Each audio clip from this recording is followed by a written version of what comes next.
Perkenalkan, nama saya Yusria Sandiatuti Gunawan dari kelas H HI UMY Yogyakarta. Pada kesempatan kali ini, saya akan menjelaskan tentang kelompok sosial kepemudaan dan kemahasiswaan, yaitu Komite Nasional Pemuda Indonesia atau biasa disebut KNPI. Ini adalah KNPI. Generasi muda bagi bangsa Indonesia adalah generasi pembawa perubahan yang selalu mempunyai ide untuk terus bergerak maju.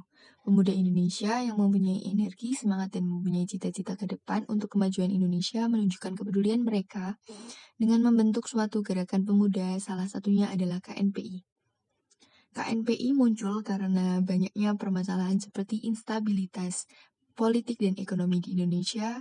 Kami IKBA, YPPI, Laskar, NUS, MMI, PP, MI tidak berperan sebagaimana mestinya. Dan juga adanya peristiwa Sumpah Pemuda tahun 1928 yang menyatukan pemuda Indonesia. Lalu terbentuklah pembentukan KNPI, Deklarasi Pemuda Indonesia oleh kelompok Cipayung yang dipimpin oleh David Napitulu pada tanggal 23 Juli 1973 di DKI Jakarta. Kedua adalah aspek kepemimpinan. Salah satu tokoh dari pemimpin KNPI yaitu Nur Fajriansah. Beliau lahir pada 4 Februari tahun 1983 di Jakarta dan 37 tahun beliau mengusung Partai Demokrasi Indonesia Perjuangan. Beliau selalu mempunyai terobosan, kemampuan memimpin jaringan yang kuat. Beliau dipilih pada periode 2018-2021 di Jakarta. Beliau adalah seseorang yang energik dan piawai berbaur, tidak menciptakan rasa takut, namun selalu tegas pada setiap pimpinannya. Sistem nilai yang ada di KNPI yaitu Peraturan Organisasi KNPI tentang Disiplin Organisasi. Disiplin peraturan yaitu menaati peraturan dan hasil kongres. Yang kedua adalah aturan sebagai acuan dan pedoman kegiatan pada KNPI yang akan berlangsung. Sedangkan yang tidak diperbolehkan yaitu pelanggaran peraturan. Pelanggaran peraturan adalah melanggar seluruh konstitusi organisasi ataupun pelanggaran Undang-Undang Dasar 1945 atau peraturan perundang-undangan yang sedang berlaku. Lalu, adanya sanksi bagi para pelanggar. Keempat adalah kegiatan rutin KNPI. Kegiatan rutin yang selalu dilakukan oleh KNPI adalah kongres, yaitu 3 tahun sekali oleh Dewan Pusat, kongres luar biasa, jika adanya keperluan yang mendesak, musyawarah provinsi, rapat pimpinan nasional, dan adanya rapat kerja nasional. Selain itu, adanya kegiatan rutin seperti sistem penerimaan anggota, yaitu dengan adanya pencalonan diri dan voting. Yang kedua adalah sistem pembinaan. KNPI selalu mengadakan program-program yang mendukung program kerja pemerintah sehingga para anggota dilatih untuk melakukan program-program kerja. Yang ketiga adalah sistem pemutusan anggota.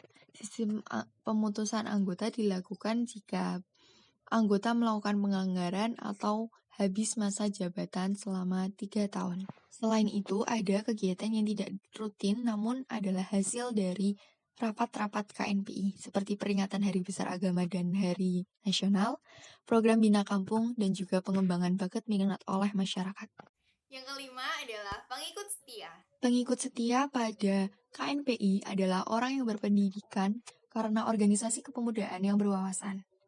Menurut tingkat ekonomi dan agama tidak terlalu spesifik dijelaskan pada KNPI karena menyatukan seluruh Indonesia, yaitu pemuda 17 tahun hingga 40 tahun. Yang keenam adalah simbol kebudayaan. Simbol kebudayaan KNPI. Lambang dan badge KNPI berwarna biru, coklat muda, kuning muda atau kehijauan. Biru menggambarkan lautan Indonesia yang menggambarkan kepulauan Nusantara. Coklat muda yaitu manusia atau bumi Indonesia.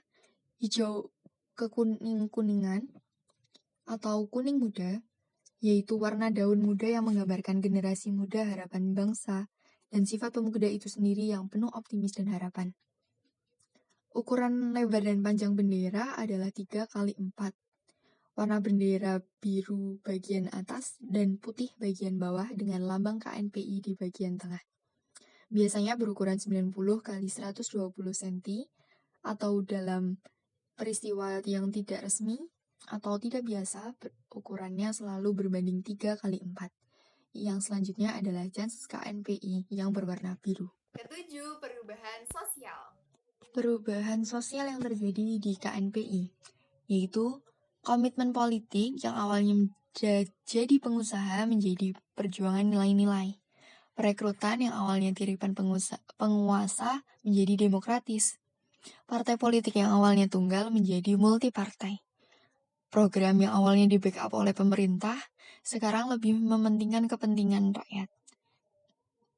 Implementasi kegiatan yang awalnya terbatas, sekarang lebih demokratis. Pernah suatu ketika terjadi adanya dualisme kepemimpinan setelah adanya Kongres Bali dan Kongres Ancol yang melahirkan dua kubu KNPI, yaitu kubu Taufan Eko Nugroho dan kubu Akbar Zulfakar, yang ini menjadi hal yang tidak patut dicontoh di KNPI selanjutnya.